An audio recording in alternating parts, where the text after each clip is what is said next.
ఇది నక్ష రోడ్, ఇది land pure red soil, మొత్తం రోడ్ ఫేసింగ్ ఉంటుంది. ఇక్కడ వరకు రోడ్ ఫేసింగ్ ఉంటుంది, మొక్కజొన్న చేను వరకు. ఈ ల్యాండ్ మొత్తం మంచి రెడ్ సాయిల్ ల్యాండ్ అండి. ఒకటే తిరుగుని బిట్టు. మనకు 3-3.5 ఎకరాల పైన వెళ్తే ల్యాండ్.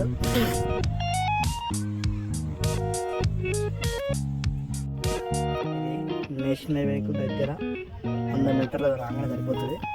ఇది ల్యాండ్ మొత్తం రెడ్ సాయిల్.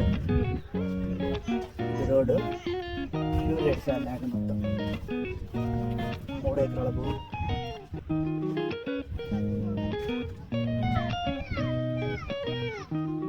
ఇక్కడ నుంచి ఇటు వచ్చి ఇక్కడ పొలం స్ట్రేట్ 1 ఎకరం మొత్తం. బోర్ ఉంది అందులో, బోర్ అలా బోర్ ఉందా పొలంలో? 1 ఎకరం బోర్ కూడా ఉందా? ఓకే.